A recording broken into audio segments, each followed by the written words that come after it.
Fíjate bien, amigo mío, en esta escena que se despliega ante nosotros, no solo en las áridas llanuras de Moab, sino en el umbral de cada gran decisión de nuestra vida. Observa el sol.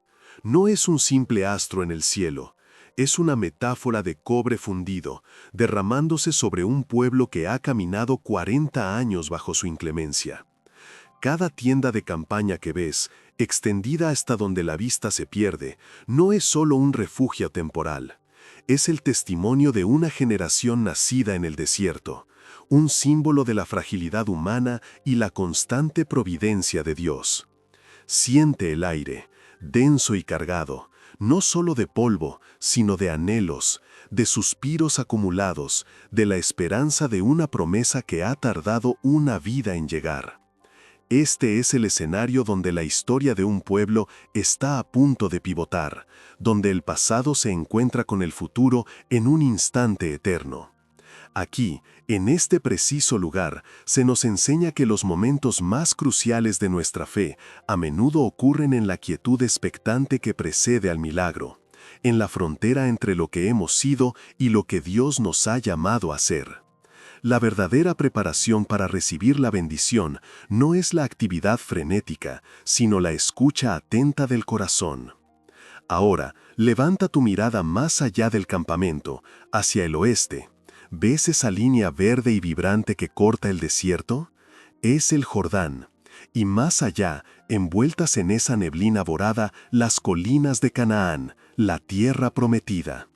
Está tan cerca que casi puedes oler la fertilidad en el viento, el aroma de la leche y la miel que la palabra divina prometió. Esta cercanía es a la vez una fuente de inmensa esperanza y un dolor agudo, especialmente para un hombre. Esta dualidad es algo que todos experimentamos. ¿Cuántas veces has estado al borde de tu propio milagro, viendo tu tierra prometida tan cerca y has sentido esa mezcla de euforia y temor? La Biblia nos muestra que Dios a menudo nos lleva al borde mismo de la promesa para probar la calidad de nuestra fe. No se trata de si llegaremos, sino de cómo llegaremos. ¿Llegaremos con un corazón lleno de gratitud por el viaje o con la impaciencia de quien solo desea el destino? La lección aquí es profunda. La verdadera bendición no está solo en la tierra que se pisa, sino en el carácter que se forja en el desierto mientras se camina hacia ella. Un carácter que aprende a confiar en la fidelidad de Dios, incluso cuando el final del viaje es incierto. En esa elevación rocosa, dominando la escena, se encuentra él, Moisés. 120 años pesan sobre sus hombros, pero no han doblegado su espíritu. Su cabello y su barba son blancos como la nieve del Hermón, un testamento de un pacto antiguo, y su piel es un mapa de arrugas, cada una contando una historia de sol, de lucha, de intercesión y de comunión con lo sagrado. Pero mira sus ojos, ahí reside el verdadero hombre. Arde en ellos una intensidad que desmiente su edad, un fuego que fue encendido en una zarza que no se consumía y que nunca se ha apagado.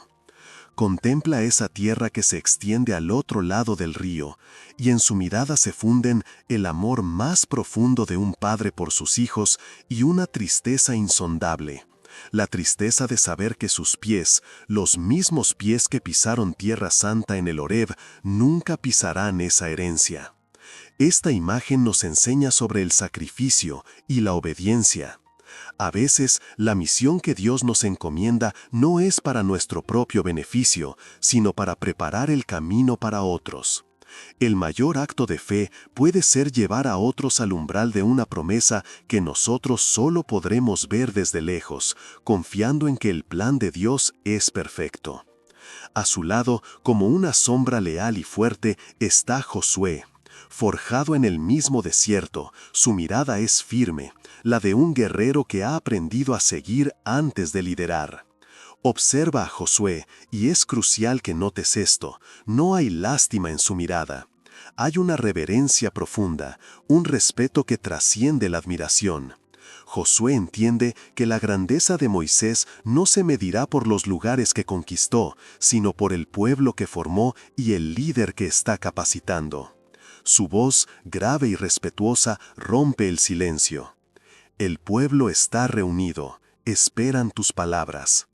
Estas sencillas palabras marcan el inicio del fin de una era y el comienzo de otra. Es un momento de transferencia, no solo de un cayado o de un manto, sino de una responsabilidad sagrada.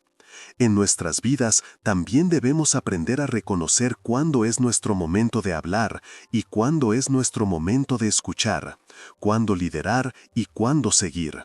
Y sobre todo, cómo honrar a aquellos que Dios puso en nuestro camino para formarnos. La verdadera fortaleza, como la de Josué, se demuestra en la lealtad y en la capacidad de recibir el legado con un corazón humilde. Moisés no se vuelve de inmediato, su mirada sigue anclada en el horizonte, en esa promesa que acaricia con los ojos. Y susurra, más para sí mismo que para Josué. 40 años. 40 años para cruzar un desierto que podría haberse recorrido en semanas. Detente aquí y medita en esta frase. Es una de las verdades más profundas de toda la Biblia y de la experiencia humana. El viaje más largo no es a través de la arena, Josué. Es a través del corazón del hombre. ¿Lo entiendes? El obstáculo nunca fue la geografía, ni los enemigos, ni la falta de recursos. El obstáculo siempre fue interno. El desierto exterior era solo un reflejo del desierto interior de sus corazones. La incredulidad, la queja, la idolatría, el olvido. Y es lo mismo para nosotros. Podemos estar rodeados de bendiciones, pero si nuestro corazón es un desierto, viviremos en la miseria. La verdadera travesía espiritual, el verdadero éxodo, es el viaje desde el corazón de piedra al corazón de carne, un milagro que solo la gracia de Dios puede obrar a través de la fe y la perseverancia. Finalmente, Moisés aparta la vista de la tierra prometida, el sueño personal que debe entregar, y se gira hacia su propósito final, el campamento, su pueblo. Y lo que ve es una nueva generación. Casi ninguno de ellos recuerda Egipto. Sus espaldas no tienen las cicatrices del látigo. Nacieron en la libertad del desierto, una libertad que, paradójicamente, no comprenden del todo porque nunca conocieron las cadenas. Y aquí, Moisés siente una urgencia divina, una última carga pastoral.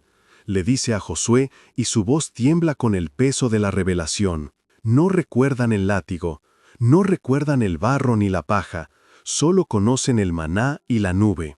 Esta es una advertencia para todas las generaciones. Cuando olvidamos el precio de nuestra libertad, ya sea física o espiritual, comenzamos a darla por sentada. Olvidamos el milagro de nuestra salvación, el precio que Jesús pagó en la cruz, y empezamos a quejarnos del maná diario que Dios nos provee. La memoria del rescate es el combustible de la gratitud, y la gratitud es el lenguaje de la fe. La conclusión de Moisés a Josué es la tesis de todo su legado. Si entran en esa tierra con el estómago lleno, pero el corazón vacío de memoria, la conquistarán por una estación, pero la perderán por una eternidad. ¡Qué palabras tan poderosas! No se trata de la conquista militar, sino de la permanencia espiritual. Dios no está interesado en darnos bendiciones que no podamos sostener. Un corazón sin memoria es un recipiente roto, incapaz de retener la gracia. La prosperidad material sin un fundamento espiritual es la receta para el desastre. La tierra prometida no es un destino final, es un campo de prueba continuo donde la memoria de la fidelidad de Dios debe ser la brújula que guíe cada decisión. Josué asiente, comprendiendo que su tarea no será solo la de un general, sino la de un custodio de la memoria sagrada. Háblales, pues, graba tu memoria en sus almas. Y así, con esa misión, comienza el acto final de la vida de Moisés. Moisés desciende lentamente de la elevación. Su cayado, esa simple vara de madera que fue testigo de plagas, de la división del mar y de agua brotando de una roca, golpea rítmicamente la tierra. Es un sonido solemne, el pulso de un líder que camina hacia su última batalla, una batalla que no se librará con espada, sino con la palabra divina. Camina hacia el centro de ese vasto anfiteatro humano, y a su paso, el murmullo de miles de personas se apaga, como si una mano invisible silenciara a la multitud. El silencio que se crea no es vacío, está lleno de expectación, de respeto, del peso de 40 años de historia compartida. En ese silencio, Dios está preparando los corazones para recibir una semilla que deberá dar fruto en una nueva tierra. A veces, antes de que Dios hable a través de sus siervos, Él mismo impone un silencio sagrado para que nuestras almas puedan sintonizar con su frecuencia. La voz del narrador, una voz sabia y atemporal, resuena como un eco de la eternidad, poniendo en perspectiva universal lo que estamos presenciando. Toda vida llega a su última frontera. No es una línea en un mapa, sino un momento en el tiempo. Un umbral donde el pasado y el futuro convergen. Piensa en tu propia vida. ¿Has tenido umbrales así? Momentos decisivos. La elección de una carrera, de un cónyuge, un diagnóstico médico, una encrucijada de fe.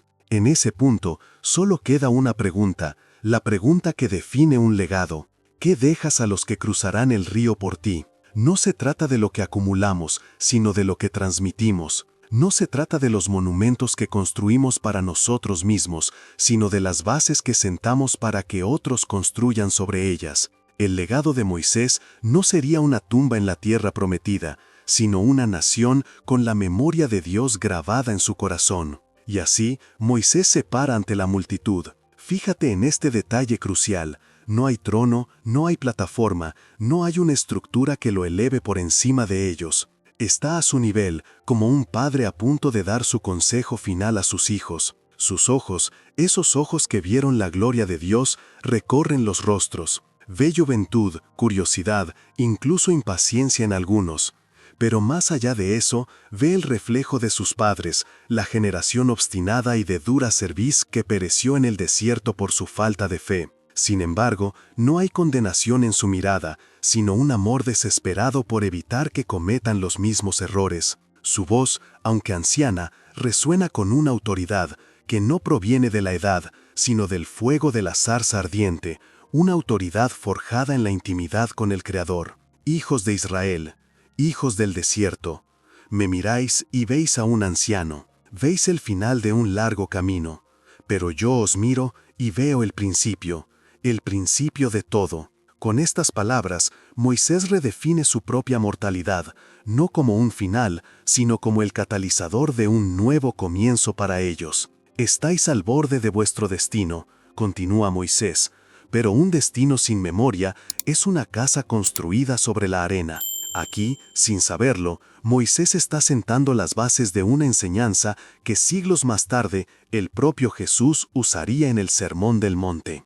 La memoria de los actos de Dios, la memoria de su ley y su carácter, es la roca sólida sobre la cual se debe construir una vida, una familia y una nación.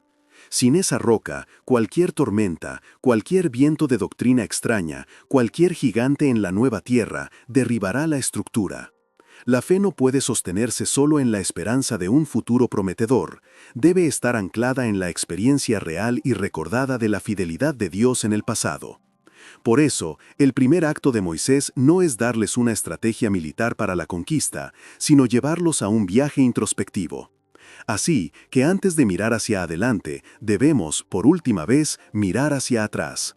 Debéis entender de dónde venís para poder elegir sabiamente a dónde vais. Debéis recordar. Este es el primer y más grande mandamiento de la supervivencia espiritual. El narrador vuelve a intervenir para subrayar este punto fundamental. Recordar. El primer mandato de la supervivencia. No como un ejercicio de nostalgia, de anhelar un pasado idealizado que nunca existió. No, esto es algo mucho más profundo. Es un acto de identidad. Porque olvidar quién fuiste, de dónde te sacó Dios, es el camino más rápido para perder quién puedes llegar a ser. Piensa en tu propio testimonio, el momento en que Jesús te encontró, el lodo cenagoso del que te rescató. Olvidar ese punto de partida es empezar a creer que siempre fuiste bueno, que no necesitabas tanta gracia, que tu salvación es, en parte, mérito tuyo. Y ese es el principio del orgullo y la caída. Cada cicatriz, cada triunfo, cada caída que Dios permitió en tu desierto personal son los cimientos sobre los que se construye tu mañana.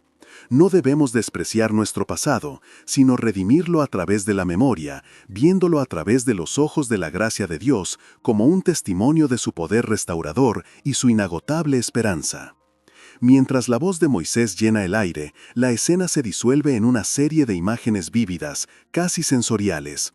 No son recuerdos borrosos o cuentos de hadas, son momentos intensos, contados no solo con palabras, sino con el sonido del látigo, el sabor del miedo y la majestuosidad del poder de Dios. La primera imagen nos lleva al barro de Egipto. Recordad que fuisteis esclavos en la tierra de Egipto. Vemos a un joven israelita, tal vez un antepasado de alguien en la multitud, con la espalda marcada por el látigo, hundiendo sus manos en el barro espeso para hacer ladrillos bajo un sol implacable. El sudor y las lágrimas se mezclan con el lodo. El grito de un capataz egipcio resuena. La desesperanza es tan palpable que casi puedes sentirla. Este recuerdo no es para causar dolor, es para establecer el punto de partida. Es el telón de fondo oscuro sobre el cual el milagro de la liberación brillará con más intensidad. Nunca debemos olvidar la esclavitud del pecado de la que Jesús nos liberó. La siguiente viñeta es un contraste brutal y glorioso. Y recordad cómo el Eterno os sacó con mano fuerte y brazo extendido. La imagen cambia al caos y al pánico. El rugido de los carros del faraón acercándose, el ejército más poderoso del mundo persiguiéndolos. La multitud está atrapada entre la espada y el mar, una situación humanamente imposible.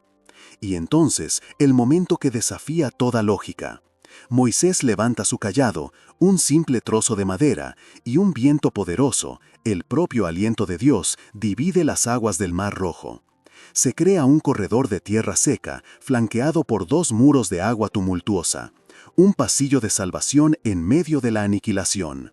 La gente cruza, aterrorizada y maravillada, sintiendo el rocío de las olas contenidas. Este no es solo un evento histórico, es el paradigma de la salvación. Cuando estamos atrapados, cuando no hay salida, la fe en la palabra divina abre un camino donde no lo hay. Es un milagro que nos recuerda que nuestra esperanza no reside en nuestras opciones, sino en el poder soberano de Dios. De la salvación pasamos a la revelación. Recordad el día que estuvisteis ante el Señor vuestro Dios en Horeb. La escena es aterradora y majestuosa, un encuentro con lo luminoso. El monte Sinaí está envuelto en una nube negra y densa, atravesada por relámpagos cegadores. El sonido de un cuerno, un shofar celestial, es ensordecedor y el suelo tiembla bajo sus pies. La gente, al pie de la montaña, se cubre el rostro, o bajada por un poder que no pueden comprender ni contener. Esto es el temor sagrado, el temblor reverente ante la santidad de Dios. Moisés les recuerda esto para que no trivialicen su relación con el Creador. Dios no es un amigo casual, es el Rey del universo. Su gracia es asombrosa precisamente porque Él es santo. Este recuerdo busca infundir en ellos un respeto profundo, una conciencia de quién están tratando, para que su obediencia no sea superficial, sino que nazca de un corazón que comprende la majestuosidad de aquel que les dio la ley. La fe sin reverencia se convierte en presunción. Pero la memoria debe ser honesta, y por eso el siguiente recuerdo es doloroso. Pero qué pronto os apartasteis del camino. El contraste es nauseabundo. Mientras Moisés está en la montaña, recibiendo la palabra divina directamente de Dios, abajo, en el campamento, la impaciencia y la falta de fe han dado lugar a una fiesta de anarquía y rebelión. Vemos a Aarón, un líder débil presionado por la multitud, observando con impotencia cómo la gente arroja sus joyas, sus tesoros, a un fuego del que se forja un becerro de oro, un ídolo mudo y muerto. Bailan, cantan, se entregan a la inmoralidad, cambiando la gloria invisible y eterna de Dios por la comodidad tangible de un ídolo que pueden ver y controlar. Este es un espejo para nosotros. ¿Cuántas veces, cuando Dios parece silencioso, cuando la respuesta a nuestra oración tarda, construimos nuestros propios becerros de oro? Pueden ser el dinero, la carrera, una relación, incluso nuestro ministerio.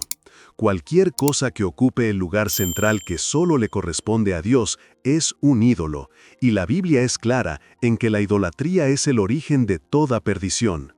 Finalmente, la memoria los lleva a su propia experiencia, al largo camino por el desierto. Recordad el largo camino por el que el Señor os ha guiado estos 40 años en el desierto, para humillaros, para probaros. Vemos un montaje de escenas que resumen su vida. El maná cayendo cada mañana como rocío, un milagro diario que con el tiempo recibieron con hastío y queja.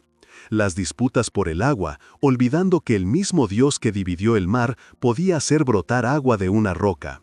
La rebelión de Coré, cuando la propia tierra se abrió para tragarse a los que desafiaron la autoridad de Dios. La plaga de serpientes venenosas, enviada como juicio, y la serpiente de bronce, un símbolo de sanación a través de la fe que prefiguraba a Jesús en la cruz. Son imágenes de dificultad, de prueba constante, pero también de una providencia incesante y a menudo ignorada. Cada milagro era respondido con una nueva queja. Dios los estaba humillando, vaciándolos de su autosuficiencia para que aprendieran a depender completamente de Él. El desierto no era un castigo, era un aula de formación. Volvemos al presente, al rostro de Moisés. Está lleno de la emoción de esos recuerdos, como si los estuviera viviendo de nuevo. La multitud, especialmente los jóvenes que solo habían oído estas historias de sus padres, está en un silencio cautivado. Las palabras de Moisés han hecho que la historia cobre vida, que se convierta en su propia historia. Ahora entienden el peso de su herencia. Moisés, con una voz más suave, les dice: «No os cuento esto para avergonzaros, la vergüenza es un ancla que os hunde. Os lo cuento para instruiros». Qué lección tan importante para cualquiera que enseñe la palabra divina. El objetivo nunca es la condenación, que paraliza, sino la convicción, que lleva al arrepentimiento y al cambio. La memoria es el mapa. Vuestros padres fallaron no porque el desierto fuera demasiado duro, sino porque su memoria fue demasiado corta. Olvidaron el dolor de la esclavitud tan pronto como sintieron la sed de la libertad. Esta es la esencia de la naturaleza humana caída. Preferimos la comodidad presente a la gratitud por la liberación pasada, y esa amnesia espiritual es la raíz de toda desobediencia. Es entonces cuando un joven llamado Caleb, lleno del fuego y la impetuosidad de la juventud, se atreve a hablar. Sus ojos son desafiantes, pero no por malicia, sino por una confianza nacida de la ignorancia. Pero nosotros no somos ellos, nosotros nacimos libres. Esa tierra es nuestro derecho de nacimiento. La tomaremos por la fuerza. Su declaración representa la mentalidad de una generación que no ha sido probada, que cree que la herencia se reclama solo con fuerza y derecho. Moisés lo mira, y en lugar de reprenderlo con ira, lo mira con una profunda compasión paternal. Ve en él el mismo espíritu que llevó a la generación anterior a confiar en el informe de los 10 espías en lugar de en la promesa de Dios. La respuesta de Moisés es una joya de sabiduría. La fuerza puede conquistar la tierra, muchacho, pero solo el carácter puede conservarla. Esta verdad trasciende los siglos. Puedes conseguir un trabajo por tu talento, pero lo conservarás por tu integridad. Puedes empezar un ministerio con unción, pero lo sostendrás con carácter. Y la pregunta que Moisés les lanza es la siguiente: ¿y qué es el carácter, sino un conjunto de elecciones basadas en la memoria? Con esa pregunta resonando en el aire, Moisés se ergue y su tono cambia. Ya no es solo el narrador de historias, ahora es el legislador divino, el mediador del pacto. Por eso os di la ley. Y se apresura a corregir cualquier malentendido que pudieran tener sobre los mandamientos de Dios. No son solo reglas, no son cadenas para ataros, son los pilares para construir una nación. ¡Qué perspectiva tan liberadora! La ley de Dios no es una jaula, es la arquitectura de la libertad verdadera. Es el diseño de Dios para que una sociedad florezca en justicia, paz y prosperidad. Moisés empieza a desglosarla. No matarás, no es solo un mandato, Es la afirmación de que cada vida humana creada a imagen de Dios es sagrada. No robarás. Es el fundamento de la confianza, el pegamento que mantiene unida a una comunidad, sin el cual no puede haber comercio, ni vecindad, ni paz. Honra a tu padre y a tu madre. Es el ancla que une las generaciones, el mecanismo divino para asegurar que la memoria sagrada, las historias de la fidelidad de Dios, nunca se pierdan, sino que se transmitan de padres a